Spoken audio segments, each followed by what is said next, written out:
તો સૌથી પહેલા તો ઘણા બધા વિદ્યાર્થીઓના મેસેજ આવ્યા કે સર તમે કાલે જે આઈએમપી આપી હતી એમાંથી જ બધા ક્વેશ્ચન પૂછાયા હતા, તો થેન્ક યુ સો મચ. સૌથી પહેલા તમે મારા ઉપર વિશ્વાસ કર્યો. આજે આપણે સોલ્યુશન જોવાના છીએ ધોરણ 10નું, જે આજે વિજ્ઞાનનું પ્રી બોર્ડનું પેપર હતું. મેં કાલે 3 થી 4 વિડીયો બનાવ્યા હતા, વિભાગ બી, વિભાગ સી અને વિભાગ ડી ના. બધા જ ક્વેશ્ચન વિદ્યાર્થી મિત્રો એનામાંથી જ પૂછાયા છે. તમે જોઈ લેજો અને હું તમને ગેરંટી સાથે કહું છું વિદ્યાર્થી મિત્રો, હજી પણ માર્ચ 2024 માટે પણ હું જે કહીશ એનામાંથી જ વિદ્યાર્થી મિત્રો પૂછાશે. વિજ્ઞાનની અંદર, ગણિતની અંદર, અંગ્રેજી ગ્રામરમાં, સામાજિક વિજ્ઞાનમાં. તો તમે જો સબસ્ક્રાઇબ ના કર્યું હોય વિદ્યાર્થી મિત્રો તો સબસ્ક્રાઇબ જરૂર કરી લેજો. સૌથી પહેલા 24 હેતુલક્ષી આપણે જોઈએ. નીચેનામાંથી કઈ જોડ સાચી નથી? તો ટમેટામાં ઓક્ઝેલિક એસિડ હશે. મેં તમને કીધું તું પણ ખરી કે એક ક્વેશ્ચન પૂછાશે વિદ્યાર્થી મિત્રો આ ચેપ્ટરમાંથી, અને એ જ પૂછાયો વિદ્યાર્થી મિત્રો.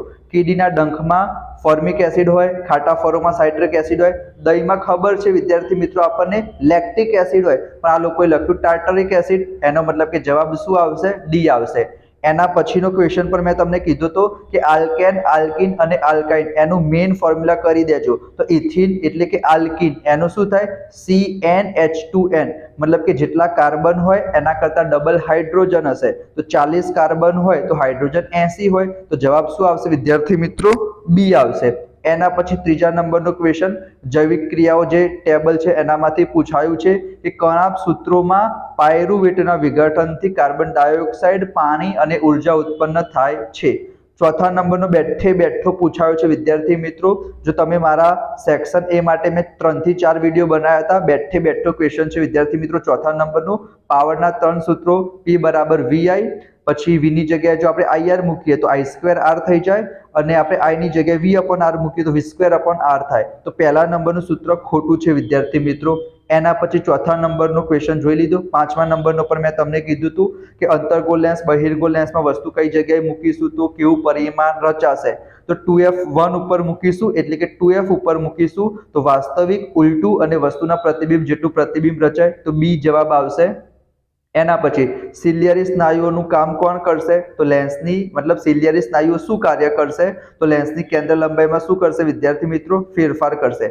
આંખમાં પ્રવેશતા પ્રકાશની માત્રાનું નિયંત્રણ તો કીકી કરશે, બરાબર. વસ્તુનું પ્રતિબિંબ તો ક્યાં રચાય? નેત્રપટલ ઉપર રચાય. તો તમે એલિમિનેટ કરીને પણ આન્સર લખી શકો છો.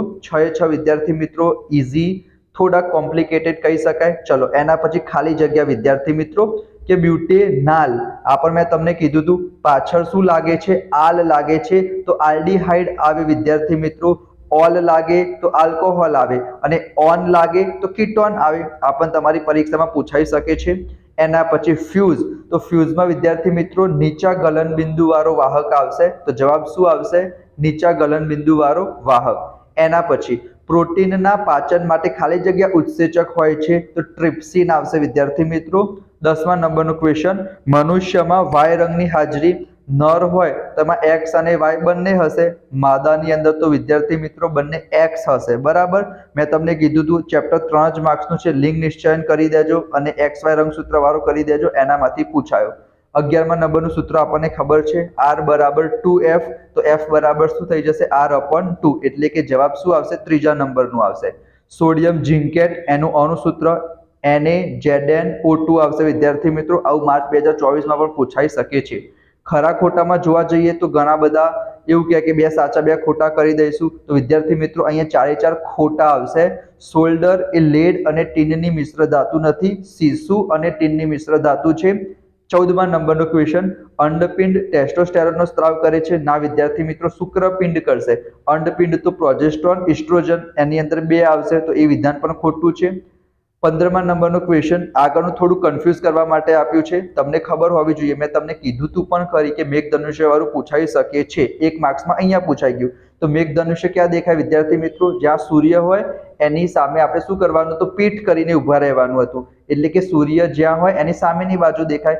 અહીંયા લખેલું છે સવારના પૂર્વ દિશામાં. તો સવારે તો વિદ્યાર્થી મિત્રો સૂર્ય પૂર્વ દિશામાં ઉગશે, તો મેઘધનુષ્ય પશ્ચિમ દિશામાં દેખાવું જોઈએ ને. અહીંયા થોડુંક એ લોકો ટ્વિસ્ટ કરીને આપ્યું છે વિદ્યાર્થી મિત્રો. વરસાદ ચાલુ હોય, તડકો હોય, તમને કન્ફ્યુઝ કરવા માટે. પણ આપણને ખબર છે મેઘધનુષ્ય જ્યાં સૂર્ય હોય એની વિરુદ્ધ દિશામાં દેખાય. તો સવારે તો સૂર્ય પૂર્વ દિશામાં ઉગશે, તો પશ્ચિમ દિશામાં દેખાશે. તો આ વિધાન પણ ખોટું છે. એના પછી પીએચ મેં તમને કીધું તો પીએચ માપક્રમ કરજો, દૈનિક જીવનમાં પીએચ નું મહત્વ કરજો. ભલે 2-3 માર્ક્સમાં ના પૂછાયું પણ 1 માર્ક્સમાં પૂછાઈ ગયું કે મોઢાની પીએચ 5.5 કરતા ઓછી હોય તો દાંતમાં સડો થાય. અહીંયા તો એ લોકોએ કીધું છે વધી જાય, એનો મતલબ કે 4 ટ્રુફલ શું આવશે વિદ્યાર્થી મિત્રો? ખોટું આવશે. એના પછી 6 પૂછાશે તમારે એક શબ્દમાં, તો વનસ્પતિનું કયું અંગ ઋણ ભૂ આવર્તન દર્શાવે છે? તો જે મૂળ હશે વિદ્યાર્થી મિત્રો એ ધન ભૂ આવર્તન દર્શાવશે અને પ્રરો ઋણ ભૂ આવર્તન દર્શાવશે. તો જવાબ શું આવશે વિદ્યાર્થી મિત્રો? પ્રરો આવશે. એના પછી લિંગ નિશ્ચયની વ્યાખ્યા તો તમને આવડતી જ હશે વિદ્યાર્થી મિત્રો. 19મા નંબરનો ક્વેશ્ચન, કઈ પ્રકાશીય ઘટનાને લીધે સૂર્ય આપણને વાસ્તવિક સૂર્યોદયથી લગભગ 2 મિનિટ વહેલો દેખાય છે? તો ચોપડીમાં સીધી લાઈન આપેલી છે, વાતાવરણીય વક્રીભવનના કારણે.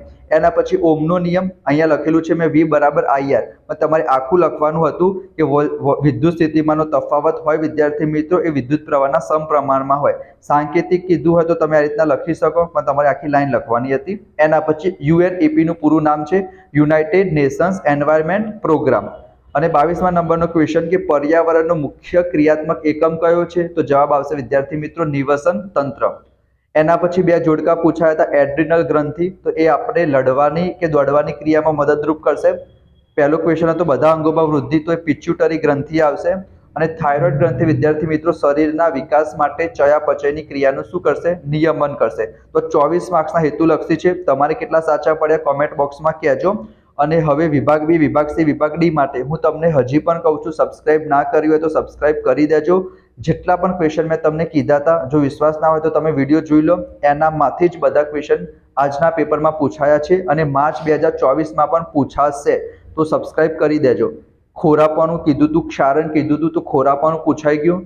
દહીં અને ખાટા પદાર્થોને તાંબાના વાસણમાં ના રાખવા જોઈએ, કારણ કે દહીંમાં લેક્ટિક એસિડ હોય, ખાટા પદાર્થોમાં લેક્ટિક એસિડ હોય, તો શું કરશે? ઝેરી પોઈઝન ઉત્પન્ન કરશે, એ ખાવામાં ભરી જશે, તો આપણે ખાઈશું તો ફૂડ પોઈઝન થઈ શકે. બસ એટલું જ લખવાનું હતું અને સ્વાધ્યાયનો ઇન્ટેક્સ ક્વેશ્ચન જ છે વિદ્યાર્થી મિત્રો. એના પછી પાચન તંત્રની ખાલી નામ નિર્દેશનવાળી આકૃતિ પૂછાઈ છે 2 માર્ક્સમાં. એના પછી છોકરા અને છોકરીઓમાં કયા પરિવર્તન જોવા મળે છે એ પણ મેં તમને કીધું હતું. હાઇડ્રામાં કલિકા સર્જન કીધું હતું. ભય દર્શક સિગ્નલમાં લાલ રંગ રાખવામાં આવે છે, તો મેં સમજાવ્યું હતું પણ ખરી કે વિદ્યાર્થી મિત્રો એની જે આવૃત્તિ હશે બહુ ઓછી હશે, ધૂળ હશે, ધુમ્મસ હશે વિદ્યાર્થી મિત્રો, તો દૂરથી દેખાશે અને લાલ રંગનું જે પ્રક્રિયન સૌથી ઓછું થશે. એના પછી ટોસ્ટર વિદ્યુત સ્ત્રીવાળું ક્વેશ્ચન હતો. એના પછી મેં તમને કીધું હતું વિદ્યુત ચેપ્ટરમાંથી એક પૂછાશે 2 માર્ક્સમાં. તમે સૂત્ર કરી દેજો. I બરાબર QT વાળું, Q બરાબર IT વાળું સૂત્ર છે, V બરાબર W/Q વાળું સૂત્ર છે. તો અહીંયા એનો યુઝ કરવાનો હતો. આપણે શું શોધવાનું હતું? W શોધવાનું હતું. તો V બરાબર શું થાય? W/Q. તો આપણે શું શોધવાનું છે? W શોધવાનું છે. કિંમત મૂકશો તો તમારું શું આવી જશે? જવાબ આવી જશે. મેં તમને કીધું હતું તફાવત બધા કરી દેજો. 2 થી 3 તફાવત પૂછાશે. તો એક તફાવત કયો? AC અને DC, અલ્ટરનેટિંગ કરંટ અને ડાયરેક્ટ કરંટ. એના પછી જૈવિક વિશાલન મેં કીધો તો. બીજો આ તફાવત પણ મેં તમને કીધો હતો કે જૈવ વિઘટનીય કચરો, જૈવ અવિઘટનીય કચરો. સોલેનોઇડ વાળો મેં તમને કીધું હતું. પ્રકાશ સંશ્લેષણ વાળો પણ મેં તમને કીધું હતું. જેટલા પણ 13 પ્રશ્નોમાંથી વિદ્યાર્થી મિત્રો ખાલી 31મા નંબરનો ક્વેશ્ચન મેં તમને નહોતો કીધું. એના સિવાય બધા ક્વેશ્ચન મેં તમને કીધા હતા અને એમાંથી માત્ર તમારે 9 જ લખવાના હતા. જો આપણે વિભાગ સી ની વાત કરીએ તો એમાં વિદ્યાર્થી મિત્રો ધાતુ ક્ષારણ અટકાવવાના ઉપાયો એ જ મેં તમને કીધું હતો. ભુંજન કેલ્સિનેશન વાળું કીધું હતું. ગર્ભ નિરોધનની વિવિધ રીતો, પુષ્પના આયામ છેદી નામ નિર્દેશન વાળી આકૃતિ, વનસ્પતિના અંતઃસ્ત્રાવ. એના પછી લેન્સના પાવર વાળો છે, પ્રકાશના વક્રીભવનના નિયમો, અંતર્ગોળ અરીસો, બહિર્ગોળ અરીસો, એના ઉપયોગો. તો એ ક્વેશ્ચન આ પણ મેં તમને કીધું હતું કે શ્રેણી જોડાણ અને સમાંતર જોડાણ બેમાંથી એક ક્વેશ્ચન પૂછાશે. તો અહીંયા આવ્યું છે શ્રેણી જોડાણ, R બરાબર R1 plus R2 plus R3, એ આપણે સાબિત કરવાનું હતું. વિભાગ ડી એમાં તૂટેલા હાડકાને યોગ્ય સ્થિતિમાં ગોઠવવા માટે સફેદ પાવડરનો ઉપયોગ કરે છે. પ્લાસ્ટર ઓફ પેરિસ, એનું નામ લખવાનું હતું, સૂત્ર લખવાનું હતું. બનાવટ, ઉપયોગો માર્ચ 2024માં પણ પૂછાશે વિદ્યાર્થી મિત્રો. એના પછી મેં તમને 2 થી 3 પ્રયોગ કીધા હતા. એમાં સલ્ફ્યુરિક એસિડ વાળો પ્રયોગ પૂછાઈ ગયો. સાબુની સફાઈ ક્રિયા વિધિ, સેપોનિફિકેશન આવી ગયું. મનુષ્યનું હૃદય આવી ગયું. એમાં રુધિરનું બેવડું પરિવહન સમજાવવાનું કહી દીધું. એના પછી તમને એક આકૃતિ આપી હતી મૂત્રપિંડ નલિકાની, એમાં તમારે ABCD વિશે લખવાનું હતું. એના પછી લઘુ દ્રષ્ટિ, ગુરુ દ્રષ્ટિ વાળું આવ્યું. ઘરેલું વિદ્યુત પરિપથ આવ્યું વિદ્યાર્થી મિત્રો. ઓઝોન વાળું આવ્યું અને પોષક સ્તરો આવ્યું. તો 90% પ્રશ્નો વિદ્યાર્થી મિત્રો કાલે જે મેં 2 થી 3 વિડીયો બનાવ્યા હતા એનામાંથી જ પૂછાયા છે. જો તમે વિડીયો જોયો હશે તો તમને ખ્યાલ જ હશે વિદ્યાર્થી મિત્રો. અને માર્ચ 2024 માટે પણ હું તમને IMP આપવાનો જ છું. તો સબસ્ક્રાઇબ કરી દેજો, નોટિફિકેશન ઓન કરી દેજો. હવે 2 દિવસ પછી તમારે અંગ્રેજીનું પેપર છે તો એના માટે પણ આપણી ચેનલ ઉપર બહુ બધા વિડીયો આવશે. એ તમે જોઈ લેશો તો એમાં પણ તમને જબરજસ્ત બેનિફિટ થશે. તો સબસ્ક્રાઇબ કરીને નોટિફિકેશન ઓન કરી દેજો. તો મળીશું આપણે નેક્સ્ટ વિડીયોમાં. ત્યાં સુધી જય Shri Ram. Thank you so much friends.